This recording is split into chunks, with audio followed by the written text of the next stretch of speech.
Well, hello, and welcome back to Unpopular Opinion with Shafi and Pals. I've got a hot one today, boy, and I know I'm going to step on some toes. And as you can see, I have a pal with me. I do have more than just two friends. I got a new guy. But first, before we get into this hot topic, this crazy episode that's titled Stop Ranking Everything, I think you know the direction I'm going there. Let's catch up with the Mount Tahoma Thunderbirds. If I can hit my buttons right. Yeah, there we go. There's Mount Tahoma. So I was at the second job on Friday night, and I knew I wasn't going to be able to make it to the game. And so I had my boy, Sowet Live. Shout out to Sowet again, live tweeting me basically and texting me the scores. And we ended up finishing our job off like really quickly. And I realized I can probably catch halftime. So I drove down to Mount Tahoma. I was in my high vis waterproof bib. So I'm in basically waders, right? And I was super sweaty, super stinky. And I paid my ticket and I went up there and I found Sowet. I saw my boy Marcus. Shout out to Marcus. Saw my boy Ish. Saw TJ. Saw the crew. Good to see you, boys. Shout outs all around.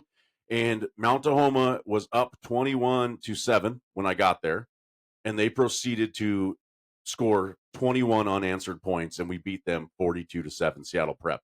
We beat the pants off of Seattle Prep in the opening round of the playoffs. It was raining all day Friday, right? It was raining. It was incredible. The boys are just solid on defense, so they're built for that kind of stuff. And it's home field. You know, we're there. That Mount Tahoma Stadium is just gorgeous. And so we're moving on to the playoffs. And guess who we get next week? None other than the Lincoln Aves. So we've already beat them this season. You played them already, right? Yeah, well, we're undefeated, right? So knock on wood that we just keep that going. But that's the update. As we know, Mount Tahoma has moved on. They beat the pants off of Seattle Prep. We don't let those preppies come down to Tacoma. Yeah. Heck no, man. We're inner city, bruh. Thought you were coming down to the slums. Yeah, you're going to come slum it? No, we're going to beat you 42-7. They scored their first points within like 6 minutes of the game, like the first drive. And then they scored no more. And we're like, hey, we just wanted to let you have a taste. Right. So hats off to our Mount Tahoma T-Birds. And also, I have a quick update on the dog fiasco at my second job at the garbage job. So you guys know that I'm hauling trash, trying to just make some money to, provide for the family. And there's this guy that has this dog that one of them ran out and tried to attack me. Well, guess what? The other dog tried to attack me, and the guy was so cavalier about the entire thing, I now believe that he's doing it on purpose. Now, luckily, I was close enough to my truck to where, like, when this big German Shepherd, dude, this German Shepherd is so big, like, Tommy Redman's dad would own it. If that gets you, he would own it and name it Bubba. It's a big dog. It's a really big dog, and, look, I can hold my own, but why do I have to? I was close to my truck, so I hopped in my truck. Right. I rolled down the window, and I go, oh, so this is happening again? And the guy's like, oh, I'm really sorry. Meanwhile, the dog is up on my truck trying to get to me. He's not even, like, pulling the dog away or anything? He's casually, like I was saying, he's super cavalier. Just walking over like it's nothing. Like it's a chihuahua? Yeah, basically. Like it's his chihuahua. He's just very cavalier. He's all nonchalant. And I'm like, so before I was very just calm and stern but fair. Was the dog barking? And yeah. Dude, the dog wanted to eat me, bro. Okay, I mean, it is what it is. I'm not going to sugarcoat this. The dog was out for blood. Right. If the dog's quiet, I get it being nonchalant, but the dog's barking at you and wants to eat you, then it's kind of like you should probably. Yeah. So now this guy, I took a more passive aggressive role this time, and I was more like, oh, so this is happening again? Seriously, dude, this is twice now. Now I think you're doing it on purpose. And he was like, oh, I'm sorry. He was like, come on. And I was like, dude, leash laws exist for a reason. Right. I should have been like, leash laws exist for a reason. There's a good podcast that talks about it. And then, throw my card at him. Yeah. And so we have a little update. So here's what's happening. If it happens the third time, I now know that he's doing it on purpose, right? Sure. The first time I'm going to give him the benefit of the doubt. Right. The second time I was like, okay, well, this is a little unorthodox. Yeah. It's the second dog this time. He didn't even have the other one with him. And I'm like, the third time, okay, now it's on. Now it's on. Yeah. So that's how that works. I'll keep you posted because we know it's going to happen again. Sure. I'm there, 4 or 5 nights a week. So it's going to happen. Dogs' So personalities don't change. no, they do not. And The owners, dog will be out. unfortunately, Yeah, dogs will be out, and he's going to want to eat you again. yeah, and he's gonna get a big old thing of bear pepper spray. So let's get this party started, and we'll kick off that catchy theme song.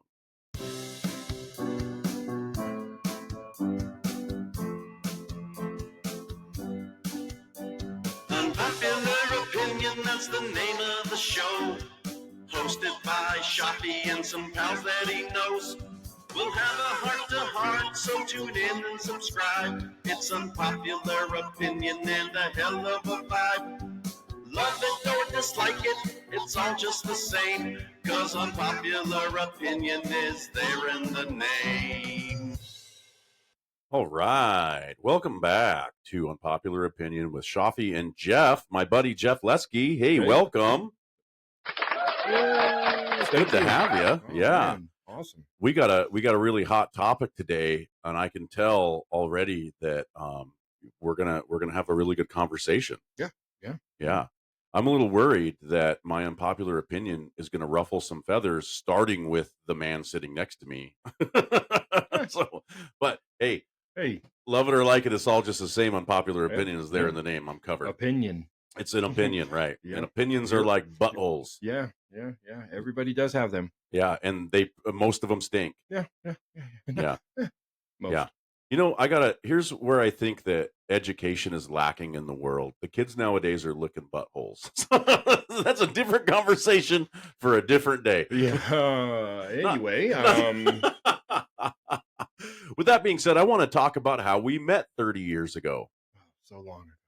It was. So I remember, because unfortunately I am burdened with this, my father's memory, where I happen to remember that, the day, where we were, what we were doing, what we were wearing.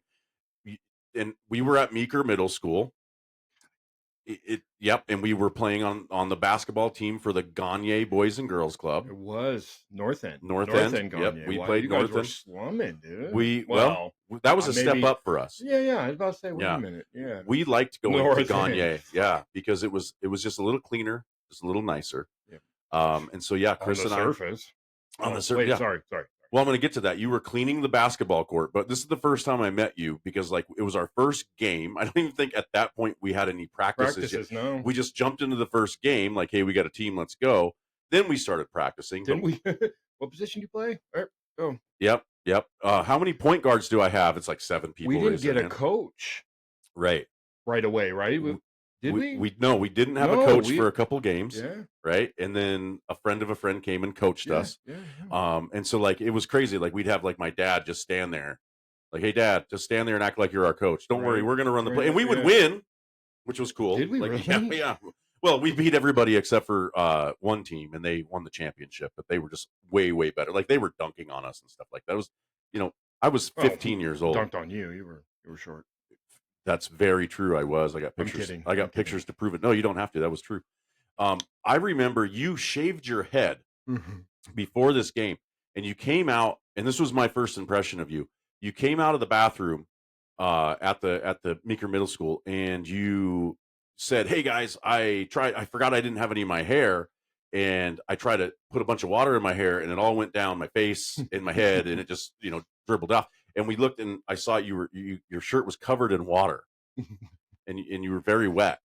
And then you were very serious. You and our buddy Jason Cooley, shout out to Jason Cooley. What up? Yep, and who's absurdly good at every sport. We were talking about this earlier. All of them. I can make up a sport. Hey man, we're gonna do some underwater basket weaving, and he was like, "Dude, I live for this." I bet his brain started going into a tactic of how he could be the best. It's very Mamba mentality, so I got to respect it. The mechanism. The mechanism. The mechanism. That's Cooley is just a robot. He's just a mechanism. You clear it, and then he was just great at everything. What was that? Any Given Sunday, when he got in the mud, and then the fans just disappeared, and the music started everything. Playing. Yeah, and it just goes away, and that would have been nice. Just to clear the mechanism. I didn't have that ability. I was literally paying attention to everything, and unfortunately, that's how my brain works. Mine is not a mechanism; it's a Rolodex that's just going. the entire time, which we know why I turned to alcohol, because alcohol Just- calmed just that down. spinning, nonstop It's spinning. nonstop, and I can pull out a card and be like, yeah, that was January 22nd of 1990, blah, blah, blah, blah, blah. So I remember what we were wearing because it was our issued shirts. Or yes, The- Gagne. The Gagne. In the first year, they were white. The second White, year, they were yeah, green. white. The second year, we cut the sleeves off of them. Oh, that's right. Yeah, remember, we all cut the sleeves off of our shirts. But the first year, they were white. I was wearing my dad's CB34s. My dad's Charles Barkley 30. I put them on before the game, and my dad didn't say anything. They were at the front door, and he didn't say anything, and he let me wear them, and he let me wear them all season. He was like, well, my boy needs some shoes. So there you go. I remember. Did you like them? I loved them. Yeah. They didn't make me jump higher or run faster, but they looked kind of cool. Yeah. Yeah. And they were Nikes. So, Yeah, it was kind of cool. I remember. Your dad had a pair of those? Yeah. Pop got them out on base, man. He got whatever the special was. And, the CB34s at the time were in. He had no idea. He didn't know that they were Charles Barkley for the yeah. Houston Rockets. Right. Yeah. Yeah. Was he maybe they were the CB4s. No, or was it Phoenix? It was, I think he was on Houston at that time. Okay. Yeah. That's part of the Rolodex that isn't clicking right now. But yeah, so I remember you taking it very seriously, and you and Jason, Jason clearing the mechanism. And he's like, man, I don't know if the court's kind of, it's a little slippery. So you grabbed the push broom and you were going up and down the court, and you were like cleaning the whole court. Yeah, that sounds like me. Well, just doing something off the wall. Right. Just, that makes 15-year-old kid just shaved his head, went to Yeah. the basketball game, and then cleans the court. And then you probably had, 10 or 20 points. And Oh my God. That's because the court was clean. the court was clean. And I remember vividly thinking, okay, well, great. Here's another dude who's not going to pass me the ball. I already have Jason and Jones. Shout out to Jones. Mike. Yeah. Who? Hey. And who? Mike Jones. Yeah. And I got a third guy. And So let's go into this. Me, you, Jones, Sean your Sorlin, brother, Sean, my brother. Yeah. Danny was on. Danny Baxter was on the team, but he never showed up. So Ricky would fill in. Ricky was Danny. Yeah, Ricky was like 25 years He old. was fucking basically our dad. Yeah, he had like than everybody. 2 kids and a mortgage at the time, and right. He had problems. Right. Yeah, he already had problems. He already had a drinking problem. Yeah, he had a drinking problem. He was working on rebuilding his second motorcycle. There was just things. Weirdo hanging out with all these kids, dude. Yeah, well, my dad would say that. Yeah. And look at us now. Look at I just saw him a couple months back. But there was Jimenez? Yeah, Jimenez was on the team technically. Our first game, honestly, he scored for the other team. The other basket? Yeah. We were at I believe I might have been no, I think that was the next year, but I thought I might have been staying with him. That can possibly. But I think that was actually the year before. Right. Because I think I was living at my mom's at some point. So that's how we met. And ever since then, we've known each other for a long time. Didn't your dad have that pickup truck with the camper thing on the back? And our entire team would go to the games in that camper. In the camper. In the truck. And we'd all be, Ricky would be there. He was 35 years old. And he would be in the back smoking cigarettes. GPCs, right? And he'd be smoking cigarettes. And we'd pile out. And every time my dad would go, man, it's really smoky in there. Like, you can tell Chris, everybody was smoking cigarettes. But Ricky would take the blame. Yeah, Sonny, it's me, because he's the old guy. Because he was an adult. And my dad was always like, God dang it. He loves Rick, but it was just weird. He was like, man, you're not supposed to be hanging out. My youngest son is 15 years old, man. And I get it. Looking back, okay, fair enough. He was just hanging out with my brother and Sean, and those guys were older. Yeah, you guys were older. Yeah. So we would all pile out, and we were probably in there getting high and being stupid. I and was mopping the floor. So yeah, you were mopping the floor. Yeah. And that's not something you would do, but yeah, you did that night. You were to this doing good. I guarantee we were in there listening to Bone Thugs and Harmony. 100%. Because Sean was there. That's one of the reasons why in the 90s I smoked a lot of weed, was because of Bone Thugs and Harmony. Because if you have never smoked pot and listened to any Bone album, I literally celebrated their entire collection. Yeah. And you just put it on and listen to it, number one, you can understand what they're saying. Yeah. You can't understand Bone unless you're high. No. But when you get high, you're like, that's what he's saying. I've been wondering when he was like, and you were like, yo, he just said, I'm going to take your motherfucking balls to the moon. And I was like, yo, I heard it. Right. I understood it. And if you listen to it the next day, you don't. You can't. It goes away. You got to be high. Yeah. Shout out to Busy Bone. He doesn't listen. No. I don't know. Maybe one day. But crazy. They are crazy. And this kind of goes so the unpopular opinion this week. God, that basketball team, Mike. I can't believe you remember that. Of course I do. It's one of the greatest moments of my life. And I'm not trying to list it.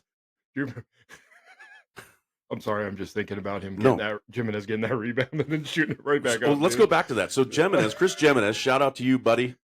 What's up, dude? So we're on the free throw line. The other team is shooting free throws. Yeah. We're on the free throw line. The other team is shooting free throws.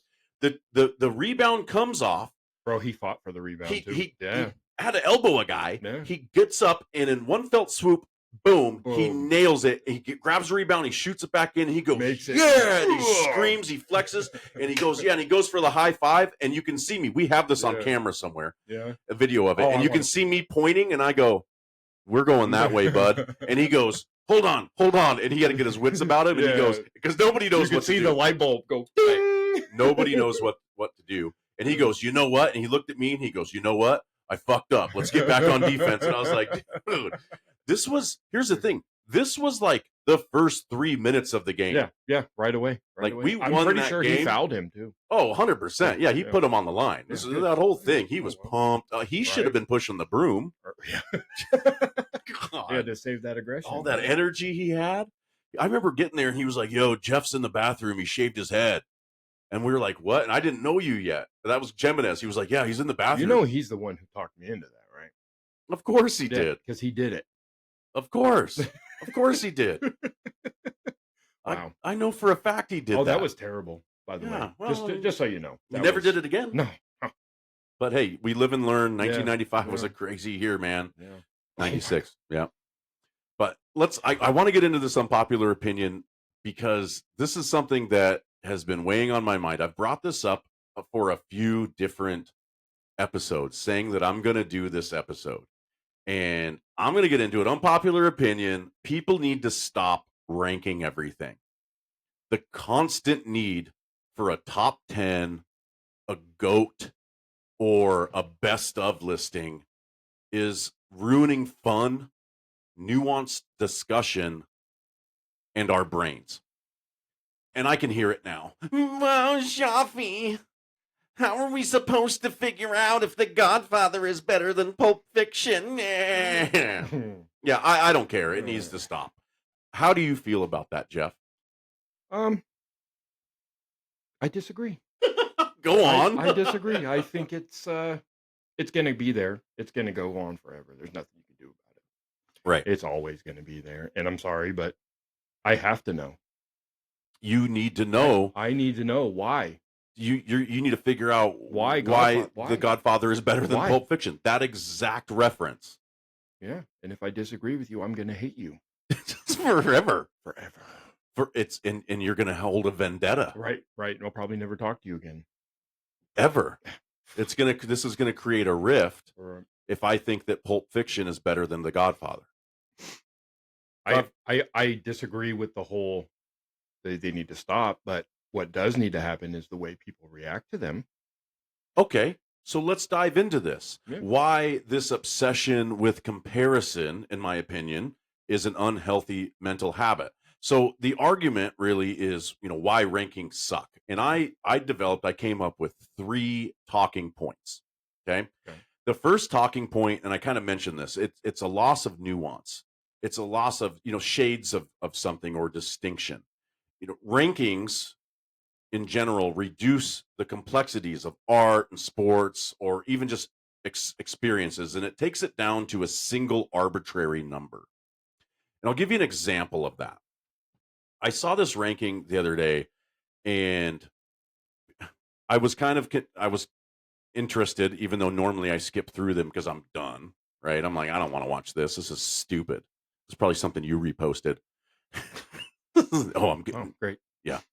claws are out, buddy. Oh, yeah. And so it was like the top 10 musical albums of all time. And I was like, okay, well, this is stupid because number one, that's impossible. Kind of vague. Very vague, right? There's been a few albums that have came out in our lifetime that are just incredible. I mentioned any Bone album is just phenomenal. But can you truly say that one album is objectively better than another? So when they're aimed at different moods, different genres or eras, and the example was like it came down to it, and it was like Led Zeppelin 4 versus Michael Jackson's Thriller, which they're completely different. A little bit, A little bit. Led Zeppelin 4 is like that's the one that like has like Stairway on it, right? And so that was like arguably their most popular one. And then Michael Jackson's Thriller. Look, very first album ever owned. First album you ever owned. Cassette tape. You had it on cassette. Yes, I bought it. It was the first one I ever bought. You didn't steal it. You didn't buy it. You didn't dub it off of a homie. I'm gonna need to borrow your VCR so I can dub a tape. I don't think they. Shout out Felicia. Y'all wrong for that. No, wrong for that. But yeah, cassette tape. So, how did that album make you feel? Dude, it was awesome. It was mine for one, and then it was just a good album. That makes it better, doesn't it? Mine. Yeah, it wasn't my brother's. That's because most of my music consisted of me taking my brother's stuff. Fair enough. Yeah. I can relate to that being a middle child, having an older brother who was constantly told, I need to have you back and we'll just have an unpopular opinion. Older brothers suck. That's not unpopular. Yeah. that one you agree. Yeah, I was about to say. Chris and Mark, you guys suck. I suck. I don't know if you guys read the news. Yeah. But you suck. Right. And Thriller, I have Thriller on vinyl. Yeah. And that album is timeless. Led Zeppelin 4 is timeless. Heck, you pick any Kendrick Lamar album, freaking amazing. But you can't decide whether or not one is better. You're just barking up a tree that you shouldn't be barking up. And I just think it's stupid. So they need to stop doing that. Here's my second talking point. This is probably the biggest one that we see out there. Yeah. And this is like, the greatest of all time, right? The GOAT debate. It's a manufactured debate for clicks. It requires ignoring context, changing rules, eras, and personal preference. Mm-hmm. And the biggest example is what we see is comparing Michael Jordan to LeBron James. So why can't we just appreciate two dominant generational talents? I just feel that the need to put one above the other is driven by comparison, not appreciation. Right. And you have an arbitrary liking for one of them, and that is typically your motivation to start the discussion. Now, if you start this conversation with me, I'm sorry, not going to sugarcoat it. I will think you are an idiot. Now, we have some friends that we have a friend, Sean, he is in love with Michael Jordan. It's probably made him the guy that he is to this day. Yeah. Right? Very competitive. I mean, Michael Jordan, who do you think about? Sean Sorlin. Yeah. Shout out to Sean. We love you, bro. What up, bro? So here's one of the things, here's the crazy thing that and this is why I kind of like that in him. Because I remember us playing down at Mount Tahoma in the auxiliary gym on this basketball team that we were on when we were kids. Mm-hmm. And we were down to, we got the ball. There's 3 seconds on the clock. It's giving me chills. Talk about this happened. Mm-hmm. And Sean goes into the huddle and he goes, I want the ball. Yeah. Give me the ball. And he said this and we were like, and the coach goes, all right. Because when we had a coach, super goosebumps, bro. Remember this happened? And he goes, I want the ball. Give me the ball. And everybody was like, yep. And the coach goes, all right, get the ball in to Sean. And he got the ball into Sean. He was in the key. He did a little turnaround jumper, swished it at the buzzer, and we freaking won the game. Yeah. Did he have his tongue out? I probably did. He probably did. He probably did. And so that's cool. Yeah. And so I can understand why that's his GOAT. Right. He had that Jordan mentality in him. Or that's your team. That's his team. You know what I'm saying? Like if your team was. But that's his, it's driven by his comparison, right? It's arbitrary. It's his personal decision. He likes him. Yeah. And that's typically how that discussion starts. So it's obsession. It's an obsession that people have. Yeah. You'd walk into his room and I'm not knocking this. I was jealous. Yeah. I thought it was one of the coolest things in the world when you'd walk into Sean's room as a kid and he's got the Wings, freaking poster. Yeah, with the big thing. And you're like, whoa. And he's got Jordans up on the wall. Other one where he was dunking the moon? Yeah, where he's dunking the moon. Yeah, Space Jam, but before Space Jam. I think it was from the dunk contest. Yeah, it was the dunk contest. He had he had the one where he's jumping from the free throw line in Seattle. Yeah, and he would say, that's in Seattle. Yeah. Sean would say that. Yeah. And then we'd smoke a bowl and listen to Bone Thugs and Harmony. You know, Bone was on repeat. Bone. It was on repeat. Right. Yeah. And so I get it, but that obsession, and it's, was it healthy? Was it unhealthy? I'm not judging it. I thought it was actually pretty cool. If I had a little bit of money, my room would have looked the same way. That was like every kid's dream room. He had a little refrigerator in there. I think I could pick what one of your greatest movies of all time might just by the Shoffice, just by what we're in a room. So this is what happens when you get adult money. Yeah. This is what happens. It's just the same as being a kid. Just everything's more fucking expensive. I literally took 6 tubs of Star Wars toys and things out of my house last year because it was an obsession. Yeah. And my family and friends knew what to get me every year for my birthday and Christmas for about 15 years in a row. So that's where a lot of it came from. A lot of these pictures I actually got from my buddy Wyatt. Shout out to Wyatt, because he just couldn't have them in his man cave anymore. He was switching motifs. Yeah. And I was like, yeah, I'll take them. I got a Star Wars room. There you go. Yeah. In the Shoffice. So yeah. Look, and I get it. Obsession happens. We are humans, especially when we deal with our addictive behaviors, etc. We know that I was an alcoholic for a really long time. And so I can understand obsession. I just think it's crazy when people start to debate their personal obsessions. Basically, it's an addiction. It is an addiction. I agree with you. Think about it. I mean, if you ever watch any type of sports at all, absolutely. Being a fanatic. Just a comparison for everything. Every little thing, every little number. We're seeing a lot of it right now in Aaron Judge versus Cal Raleigh, the MVP debate, right? We won't even get into that. We're not going to get into it because it's just another. And here's the thing. Here's my third talking point. It's about baseball hates Seattle. Baseball hates Seattle. It's actually proven. Everybody loves New York. Everybody loves New York. They make sweaters that says "I love New York." Yeah, well, I don't. Sorry. Go on. Sorry. Yeah. Lay on the couch. Tell me everything. Yeah. Tell me more about that. How much time do we have? Tell me about your mother. Yeah. Right. So it all started in 1987 in New York City. It's cold. A little bit of rain. Right. My third talking point. I will say I disagree. Cal Raleigh should have. So you do want to get into it? No, I don't want to get into it. I'm just going to leave it there. I agree with you. Yeah. And if you listen to my three-part series on the Seattle Mariners, you know that I love them with everything in my heart. Mm-hmm. And that's why I was so upset and sad. Heartbroken. And I was heartbroken, and I wrote my breakup letter. And since I'm back. I'm not mad. Like, it could have went either way, I guess. Yeah. But that's just, like you said, bias. Right. It's because I don't like the Yankees. So. Well, because you're a Red Sox fan. Yeah. You're a Red Sox and a Griffey fan. Yeah. I know that about you. Griffey, 100%. 100%. He's your favorite player. 100%. And so that whole side of the room, a lot of people don't know in the Shoffice, is nothing but Griffey stuff and Mariner stuff. My autographed Griffey baseball is right over there. I got to show that to the ladies. It was in the episode. Right. But we're having this conversation and going into my third talking point, a lot of these debates and these arguments are just the bros trying to measure dicks. It's the measuring dicks factor. And this is really the core of my rant. Okay. This need to rank everything stems from an unhealthy relationship with competition and comparison. And it turns appreciation into a competition. Like, Jeff, my favorite thing is objectively better than your favorite thing. And it's no. Right. See? Yeah. Well, that's unfortunately a form of toxic masculinity, and it's gross. Comparison is the thief of happiness. And listing, top 5 lists or top 10 list is not a way to celebrate the sport, the art, the experience, etc. It's a way of encouraging an argument or a fight. And I see no appreciation. I only see disagreement. And anger. Anger. Why so much anger? Right. I don't know.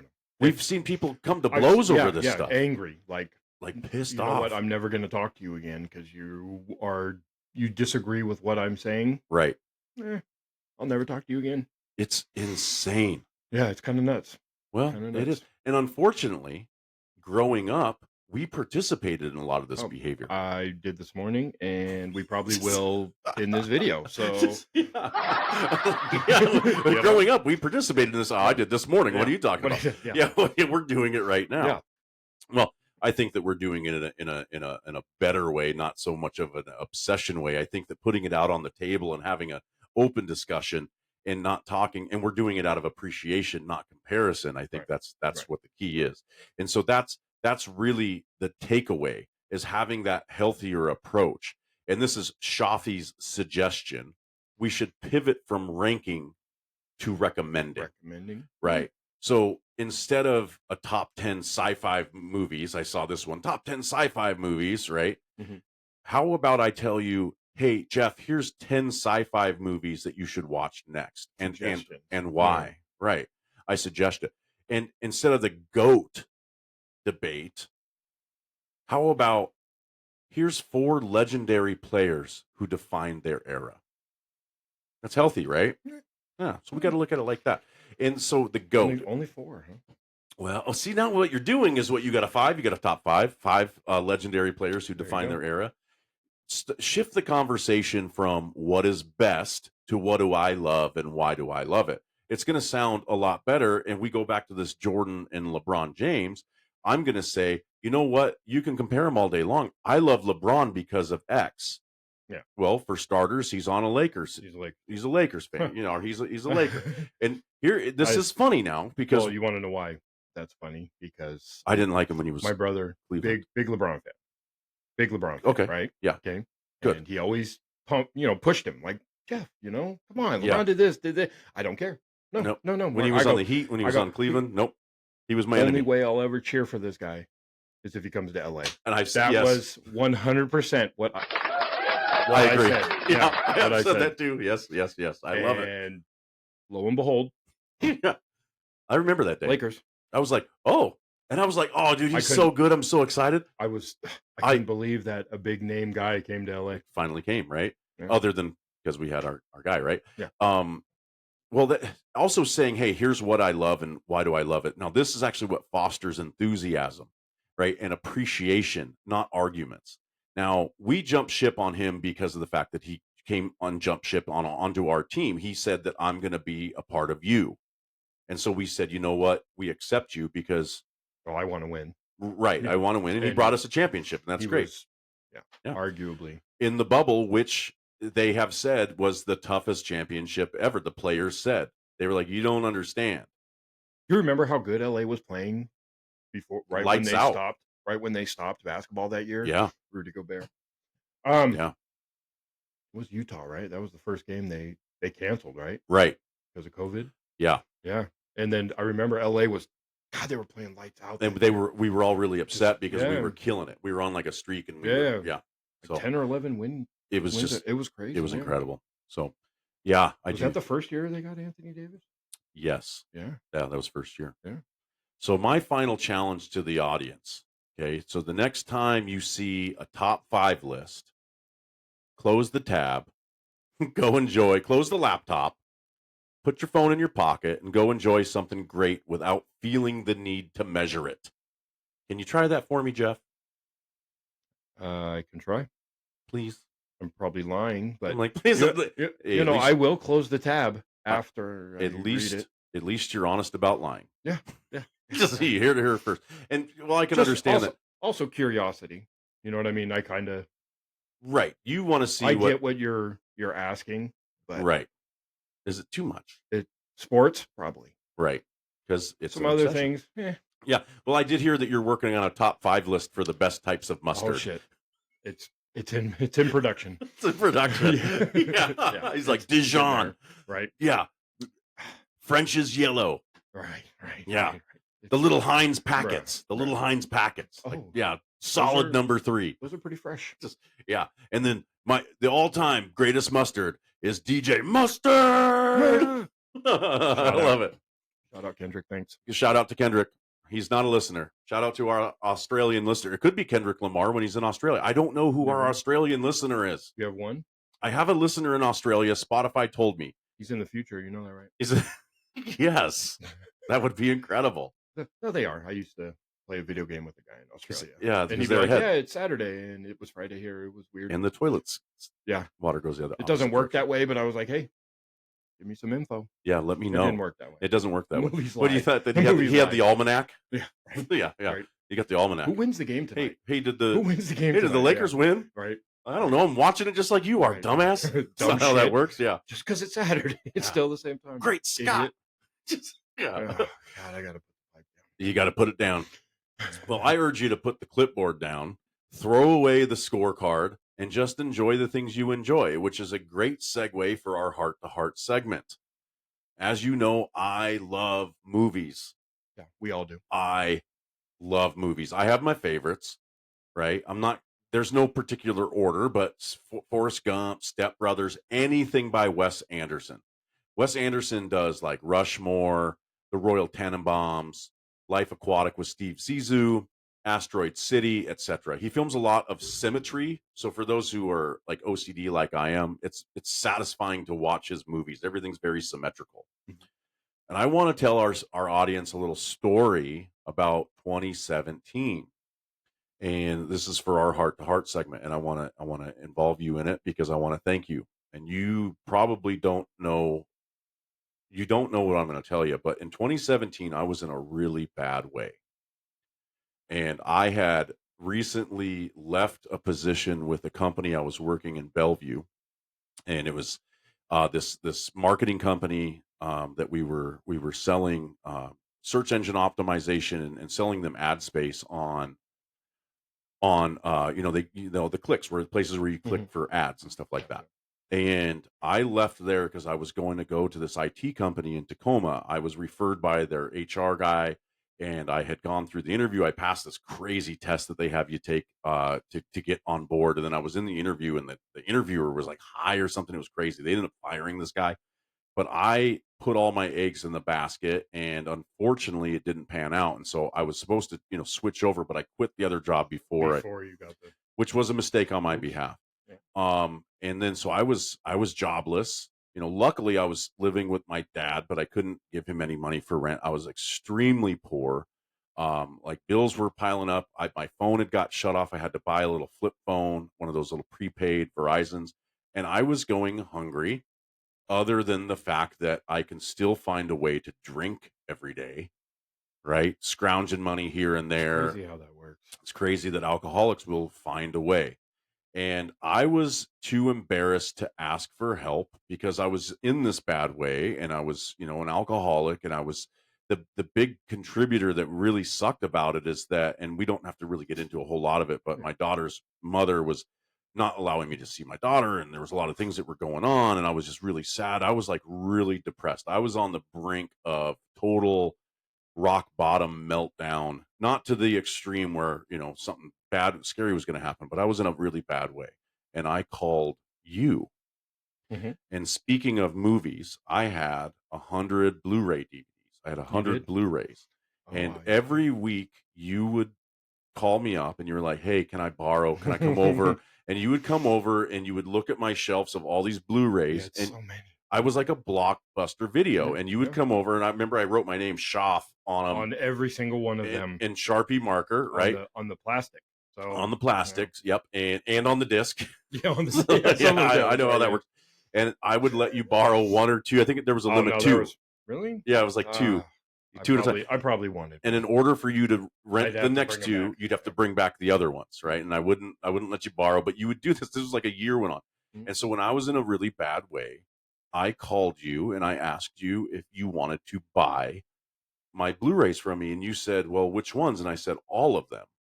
And you were like, what? And I was really embarrassed. I think you figured out, you probably knew what was going on.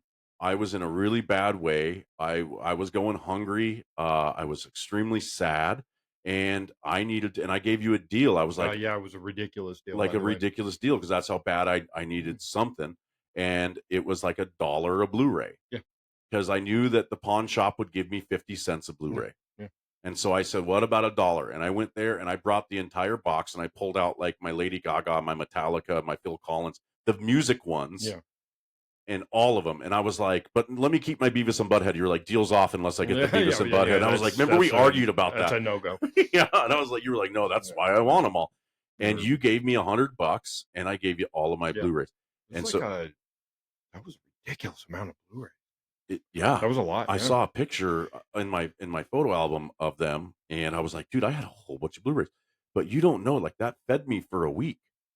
Like I was going hungry. I was in a really bad way. And this was something that actually triggered me getting back on track. And you don't know that. So I want to say thank you, man. You didn't have to do that. Well, thinking about it now, shit. I just thought I had a come up. Like, fair enough. And then you think about it now and it's like, shit. I was in a really bad way. And it was about a week after that. You said it fed you for a week. Well, that gave me entertainment for your over a year. Are you still watching them? I probably, if I could find them. Oh, you guys moved. Yeah, you guys moved. We moved, and my box of Blu-rays got up, and it's hiding from me. It's hiding. Is it labeled box of Blu-rays? It just says Blu-rays. Yeah. And you open it up, and it's just shop, because I wrote my name on every one of them. Every single one of them. Every single one of them. It got annoying. Yeah. Like, bro, okay. Not anymore, because they're not, they were Leskies. They were Lesky. This is all crossed out, Schaff, and now it says Lesky. I would have done that. They're just all in books. Yeah. They're like, where'd you get these? I got them from Michael Schaff. He's got his name on them. It says where they're from. Yeah. Are these Schaffs? Yeah. So thank you. I appreciate you. I love you because you fed me for a week. You didn't even realize it. And it was about after that week that, my Blu-ray money ran out. And that's when we were playing softball. God damn. And I went to, this was 2017. Lasted a week, huh? Well, that's back in the day when we were, this was 2017 that we were still riding high on that economy that Obama had built. $100 gets you a bag of chips these days. Bro, no shit. And we won't even get into that. We don't have to get into that. It's a totally different, that's a whole nother can of worms. I can talk about why consumer spending is down right now and interest rates and inflation and tariffs. And I don't have to get into any of that because, the American people are hurting. And $100 right now, I would have been like, dude, like $5 a Blu-ray. That would have got you there. Yeah. It would have got you to the store, and then you could have just it would have got me to your house. Everything. Yeah. And I would have been like $5 a Blu-ray, and you'd have been like, I'm only taking the Beavis and Butthead one. And I'm like, shit. You can keep all the rest. Yeah, keep all the rest. Yeah, keep that gaga bullshit. So, well, this was something that set in motion. I went to the softball game, and I had to ask for help, and that's when Harold asked me. Shout out to Harold. What up, Harold? What up? Harold asked me, "How are you doing?" And Harold's the type of person that when he asks you how you're doing, it's not small talk. No. He genuinely wants you to tell him how things are, because if he can help you, this man will help you. He will. And he will help you by teaching you how to fish. Right. And so I was like, Harold, I'm in a bad way, man. My Blu-ray money's all out. You said that? No, I didn't say that. No. He didn't even know. He said I was thinking it. Yeah. And I was like, yo, man, like I'm in a bad way. Man, I was supposed to get on this job. I don't know what I'm going to do. It's bad. And he could just see it in my eyes. And he was like, you need a job, man? And I was like, yeah. And he was like, you want to come slang hammers and carry doors with us? Oh, my God. And I was like, dude, can you give me a job? And I was like, and this was Friday. And he was like, yeah, dog, Monday. Yeah. Show up Monday. Here's where you need to be. Go pick up Jeff on the way to work. Remember? And I came and picked you up. We park at the gym over there. Yep, at the gym. Yeah. Yep. And so that's when I completely transitioned from an IT world into construction world. So you don't know, but your Blu-ray money fed me for a week so I can switch gears. Yeah. Because if I hadn't been able to eat, I probably wouldn't have gone. I wouldn't have had gas money to go to the softball game. Like I wouldn't have told anybody. I was really sad. I wouldn't have asked Harold for help. I'd have been at home crying and trying to figure it out. You wouldn't have seen the guy that kind of changed your life, right? And this is a stepping stone. Little moments. This is why this is my heart to heart is that, man, like now that led to a career in flooring and etc. And like that one little thing, just that one little good deed that you did by buying all of my Blu-rays off of me changed my life, bro. And it just seems so small, but when you look at the domino effect, as you look at it now, right? It's huge, right? Yep. It's like when they drafted Kobe and then Charlotte Hornets, and then Jerry West was like, no, I want him, and we'll take him. Get out of here, Vladdy. Yeah, and then that just knocked down. Yeah, and then they went on to must be amazing. That job, that was the hub, right? Yeah, was the when we went and did the hub, when we in carried those Seattle. doors. Worst job ever. Yeah. Well, I'll tell you, Nope. it was the worst That job one. ever. That one. I did a few jobs with that company. I lost a lot of weight but and got really strong that summer. Yeah. It was But incredible. it's still, that ruined me for that job. Fair enough. That hub was I remember. terrible. Yeah, you had left after a few months. You're like, I'm done. Basically, to summarize it, we had to take about 1,000 doors and carry them up a 9-story. It was like 974, something like almost that. 1,000 doors. Almost right? 1,000. 1,000 doors. Crazy. Solid core, hollow core, metal ones. It was every single door of the building. Wasn't it Student housing? And it was UW. For UW, yeah, it was apartments. And we were installing all of the doors, and it was our Every jobs door. to carry every single door. And they didn't have the service elevator built because that's one of the last things that goes in. But that's what we did, and we carried every single door. 5 floors? No, it was like 9 floors Was it 9 altogether. floors? Yeah, like No 9 wonder floors, I hated it. up and downstairs. So then we got the idea. Let's put all the doors at the roof. So we had them craned up to the roof. Yeah. So then we carry them down. Yeah, smart. No. I remember that summer too. That was when the fires. The fires. And so you couldn't breathe, and it was like 106 degrees with the tarp or whatever they had on the roof. Yeah, reflect. And it was so hot. I hated that job. Yeah. I did not like it either, but I needed it to live. I was still drinking a lot, and then like the days that I was hungover there, I almost died. Like I'd have to sleep in Wilsco. Shout out to Jeff Wilsco. I had to sleep in Wilsco's truck a couple times, like on lunch break, because I was like, dude, I can't do this. I'm gonna die. But that's my fault. There was Harold, you, me, Jones. Jones was there? Yep, Jones was there. That's right. JJ, Harold's Jamar. Yeah, Jamar. Yeah. Yep. Dude, only dude I know that could sleep on. Snap your finger.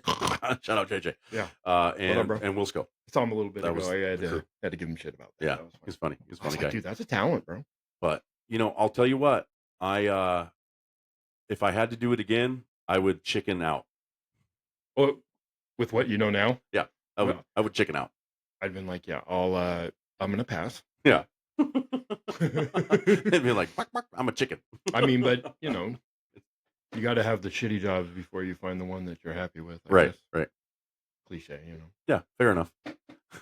Like, it's not over yet. Yeah, yeah.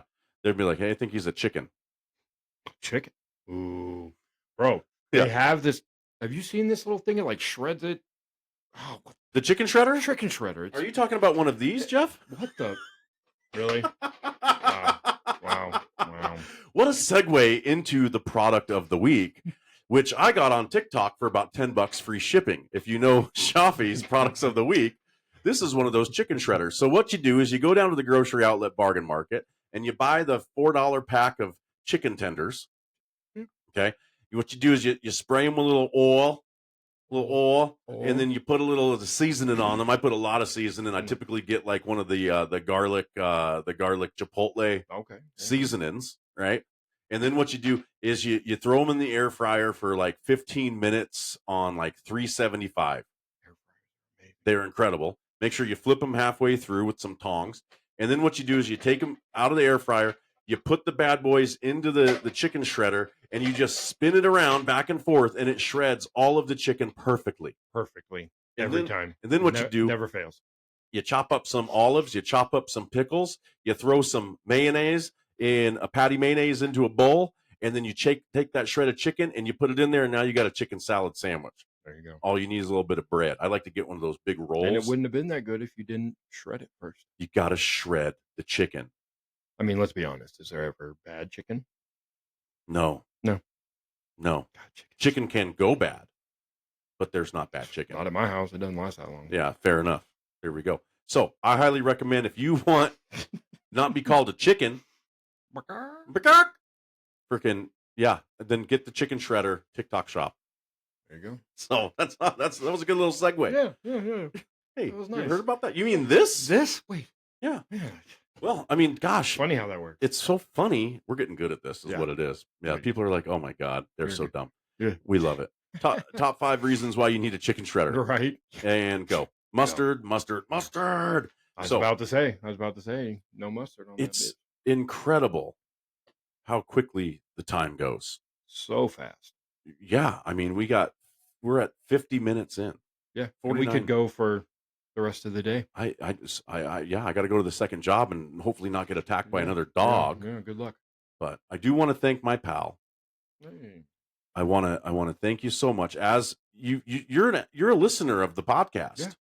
Yeah. I remember you sent me a message and you were like, dude, I'm really enjoying this. Tell me how you listen at work. No. Where do you listen at? At home. Do you listen on like I can't do it at work. speakers? Do you have headset? I have my headset. I listen to it. Then I found out you were on YouTube, so I actually watched it. Oh, now you watch them. Yeah. Thank you. Because facial expressions. It's funny. Make it better. You can see things. Yeah. And then you see like us pulling the chicken shredder out and hearing about the product's one thing. Right. But then you get to see it. Yeah. Oh yeah. With the fly swatter. Fly swatter. Bro. Well, since you are a fan of the show and now you're a member of the show, as you know, everybody who joins Unpopular Opinion gets a gift. And as we know, what's going to save Christmas this year but these frickin' Little Debbie Christmas tree pies. Oh, so, Jeff, thank you for being a guest. Thanks. That's you. Yo, that's the big pack. The big pack. They had the jumbo pack. Amber and Donnie got the small pack. Sorry, Amber and Donnie.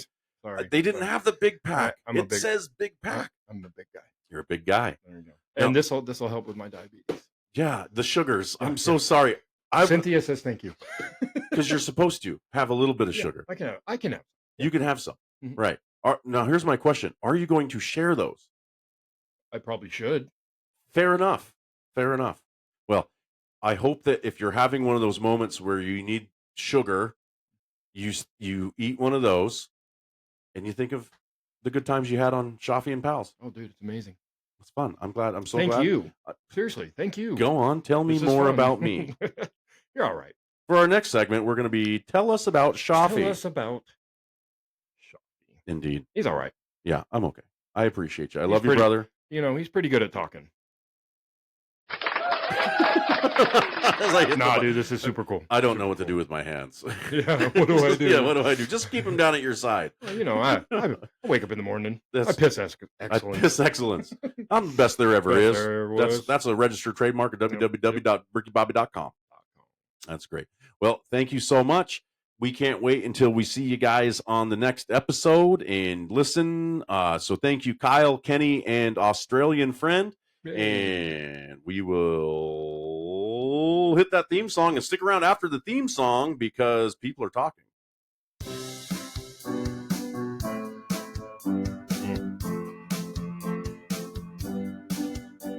Unpopular Opinion, that's the name of the show. Hosted by Shafi and some pals that he knows. We'll have a heart-to-heart, so tune in and subscribe. It's Unpopular Opinion and a hell of a vibe. Love it or dislike it, it's all just the same. 'Cause Unpopular Opinion is there in the name. People are talking, Jeff. Yay.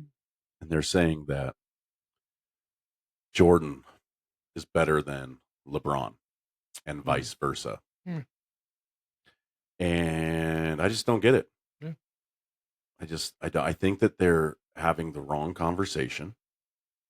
Right. And I really just feel that they're not looking in the right places. No. And that they're not putting the puzzle pieces together. And it's really over. And I just feel like they're wrong. And all of what we said today is true about obsession, and we can talk about it. But the reason I feel that those people are idiots is because the true GOAT is Kobe Bean Bryant. Well, let's go. I mean, come on. Let's go. Come on. Right. It's smoke and mirrors. We all knew. We all know. You can talk about Jordan and LeBron all you want, and that's great. Who? Exactly. Sorry, Sean. Yeah. Sorry, Sean. Yeah. Opinion. Yeah. It's an opinion. And if you don't agree with it, you're wrong. No. And my buddy Jim Redmond, shout out Jim. And yeah, my boy Tone Dog. Boop, boop. Shout out to you guys, but you guys are wrong. And you guys are idiots because Kobe Bryant is the greatest of all time. And I'm not just talking about basketball. I'm just talking about, the dude has an Oscar. Bro. Yeah. Fucking Kobe. It makes you sad, right? Yeah. Second chances. Think about that. That's the biggest thing. You think about him, and you remember he was on top of the world. Yep. Made a bad decision. A super bad decision. Dude, right? and he got on remember he got on that interview with his wife there. Yeah. Basically. She had a fat new ring. He was a piece of shit, and he's sorry. And, he slept with another woman. He committed adultery. Endorsements. Yeah. They tried to peg a sexual assault on him, but that was not true. Going to court. Yep. Yeah.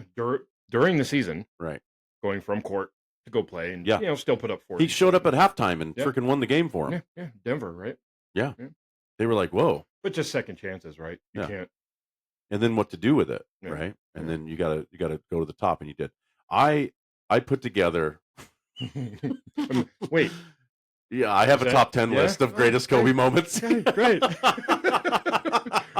You're like, the whole basis of this show is like, hey man, wait, stop ranking everything. And I was like, well, with that being said, here's my top 10. Here's my top 10 greatest Kobe moments. And I'm not going to do that bullshit where we lead up to number one. I'm going to hit you with number one right off the bat. I'm going to tell you, this is the greatest. This is the greatest freaking moment. It's giving me chills. We all know it's the 81-point game, January 22nd, 2006. His signature individual performance, second most points ever scored in an NBA game, a sheer unstoppable scoring explosion against the Raptors in LA. Bro, he's 3-pointers. Against Jalen Rose, defending him most of the game. The commercial where he's like, hey, Mr. Bryant, how many olives would you like in your martini? He goes, 81. And the way he looks at him, and the way they both stare at each other, and makes that commercial. No, the best part is when Jalen's walking through the restaurant, and you hear Jalen, and he goes, ah. So Jalen Rose wrote that commercial. Did he? Yeah, he wrote it. Him and his team wrote it, and they were like, because he thought it was hilarious. Yeah. And so he was like, 81. Nah, it's a joke for him. He gets it. Right. I'll just have two. Yeah, the waiter was like, seriously? Yeah, seriously. He's like, I'll bring you. You're Kobe Bryant. I'll bring you. Right. You got the money, dog. So joke. He gets it. That 81-point game, I remember where I was on January 22nd, 2006, and I was with my buddy Cy. Shout out to Cy. Cy just had a birthday the other day. Happy birthday. And we were in over at my dad's house in the upper room next to the bathroom, and we were on this little 20-inch colored screen TV where the buttons were all broken off, and ESPN was on the background, and they had a little sports ticker going. The ticker. And it said Kobe Bryant scores 81 points. And I was like, hella long. So, because that's why he kept doing it. Yeah. And I was like, dude, Cy, does that say 81? We couldn't see. It was an old pixelated, like these old CRT TVs, and you couldn't really see. It was so small. Yeah. And he was like, I think that is 81. I was like, it wasn't 61, because 61 is, that's a Tuesday for him. But 81 is a different story. That's 20 more points. Like, that's incredible. Like, where'd you pull that out of your ass? And so we had to wait for the ticker to come back around. It's only like 20 minutes. We're watching the TV. All the other scores. 81 points. And I was like, no way. I can't wait. It's going to have the whole top 10, in the highlights. It's just going to be all about Kobe. And it was. Stuart Scott went off. That's my favorite top of the list. Number 2, the farewell game, April 13th, 2016. I remember exactly where I was. This game. You and you were at your house. Yeah. I was at my house. I was sitting on the couch. And we were texting each other the whole game. The whole game. We were like live tweeting. At the beginning, it was like, "Oh shit, is this a bad idea?" Right? Like, And I was like, "Yeah, we were." So 60 points. He's in his very final game. He scores 60 points in his final NBA game, and walking off the court with the iconic Mamba out mic drop. Right? Kind of glad I was by myself because nobody saw me cry like a little baby. I was all by myself, bro. That was probably no one was looking. Yeah. Oh my god. I was home all alone. That's the Green Day masturbation song. The hidden track at the end of the thing. Yeah, you were there because you started crying. You were emotional. It was a very emotional game. Yeah, I was crying and texting. Like, I couldn't believe it. I'll be honest. I couldn't believe it. I get the whole. Bro. They even said it. Who was it? I forgot who it was. Said it. Julius Randle, I think. Give him the ball. Move. Just give him the ball and get out of the way. Yeah. And so then it also turns out he was. Who was he hanging out with? I saw this interview, and they were like, dude, before the last game, we needed them to beat Utah so we can get into the playoffs. And I was sitting at dinner with Kobe, and Kobe was like, you guys going to make it? And he goes, well, you guys need to beat. And he goes, I got you. And so, and he did that for his friend who played on another team. Yeah. And then they went on to the playoffs, right? So that was that's not some Kobe shit, right? Some Kobe shit, dude, bro. Hold my beer. I got you. Father Time was kicking his ass that year. I mean, It happens to everybody. Dude, it was 3 years after tearing the Achilles, man. That's my number three, tearing the Achilles, April 12th, 2013. He tore his Achilles tendon, walking to the line and sinking both of his free throws before exiting the game. A moment to his monument to his Mamba mentality. That's say that pushing people away that were trying to help him walk. He went to the trainer and he was like, "Dude, just wrap it up. Like I can just walk on my heel." And he's like, "Sorry, Cope, that's not how that works." Yeah, like he ruptured his. He said he heard a pop and he felt like it was up in his leg. I think someone else said they heard a pop. Yeah, somebody else. They were weren't near him. So and he's walking around, and everybody says, and he goes on later. He was like, "Yeah, fuck Paul Pierce," because Paul Pierce had to get wheelchaired off. I saw an interview where someone said that too. Yeah, he goes, "They ain't gonna put him in a wheelchair." Nope. And then someone said, "Paul Pierce." Yeah. Way to go, Paul Pierce. Yeah, just because he had to take a shit. Yeah, got stabbed by Jay-Z. Sorry, that's stupid. Anyway. Number 4, 62 points in 3 quarters on December 20th, 2005. He outscored the entire Dallas Mavericks team 62-61 through 3 quarters. Didn't they take him out of the game? Yeah. Yeah. I think so, yeah. He probably could have, Well, no. Yeah. Okay. I was about to ask the silly question is with the Lakers. Sometimes Kobe does that and they take him out. And did we win the game? Yeah, we won the game. Okay, that's all that matters. Yeah, because I'm surprised that he would let them take them out. Right. Sometimes he would just be like, put the other guys in. Yeah, which is cool. But damn, 62 points in 3 quarters, bro. Could you imagine? When you're on, right, bro? That's 62 points in 3 quarters. That's 20 points a quarter. In 05, that's Dirk. 21 points a quarter. Is that Dirk? In Dallas, Dirk. Did they have Michael Finley? Of course they did. They had Sean Marion, too. Sean Marion. Okay, yeah. He was freaking killing it. Matrix. Yep. Yeah. Number 5. The 2010 NBA Finals victory.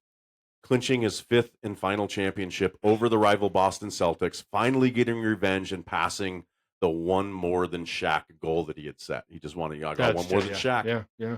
He was honest. Yeah. You're up 2-0. One of my favorite. Why aren't you happy? Job's not done. Yeah. Or I think that was against Magic. Yeah, that was the Magic. Yeah, Orlando. But yeah, and you got to beat the Celtics. You got to remember too that they lost to them the year before. They did. They lost to the Celtics to Boston the year before they went, because that was the first super team, right?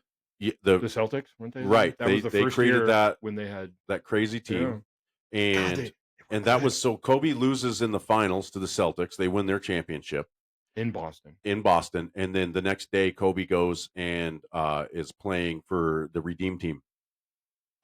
Oh, and that's on the list. Of course, that's on the list, but we'll get there. Number 6, 55 points against Michael Jordan. This was in March 28th of 2003.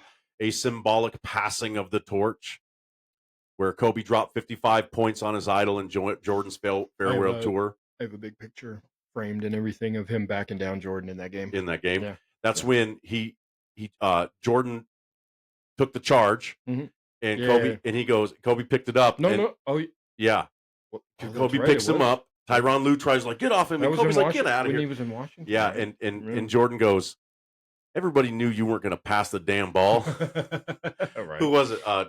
Carson Daly, I think, was on the sideline, and he was like, yeah, dude, I was there watching it. Yeah. And I heard Jordan go, everybody knew you weren't going to pass the damn ball. Just got in front of you, and he knocked me over. Took a charge. Smart. He's like, you motherfucker. That's when he started punching him. Yeah. So, the number 7, the 2009 Finals MVP, leading the Lakers to his first championship without Shaquille O'Neal, proving that he can be the alpha leader. This was the one where he just took over. They were up 2-0, and that's when they're like, why won't you smile? And he's like, smile for what? Job's not done. Is job finished? Nope. Nothing to smile about. That's that Mamba mentality. That guy, he was just, don't talk to me. I'm here so I don't get fined. He wouldn't even care about that either. But the reality is that he was in the zone. And they went on, they kicked the crap out of the Orlando Magic. Yeah. Oh, they beat him bad. They beat him bad. It's great. Did we sweep them? I believe so. Yeah. Or I can't remember the exact. I don't think they won. They might have won a game. Yeah. They'll give him one. Number 8. This is an iconic moment. And to hear Shaq loves, this is like one of his favorite moments ever. And this is the alley-oop to Shaq in Game 7 of the Western Conference Finals in 2000. A pivotal clutch pass that capped off a historic fourth quarter comeback against Portland, sending the Lakers to the final. Scottie Pippen was guarding Kobe. Guarding Kobe. Yep. Yep. Not very well. Not very well because he put a little shook the shit he out of shook him. him, and then he just threw it up, Yeah. and fucking Shaq fucking threw it down. He and shook they go him down so the- bad is why the dude guarding Shaq had to attack Kobe. Right. So it left Shaq wide open. He had to go out there, Awesome. and Shaq was just boom, and then that's just The like look on Shaq's face. Too, when he was just, yeah. oh yeah, they Yep, go running yep, up the yep. court. Those were the great years where they loved each other. 2000. That was 99, 2000, 2001. I was about to say it was in the middle this of is the middle. Yep, this was the middle of the So they of played the three-peat. they played the Nets in The finals? Nets.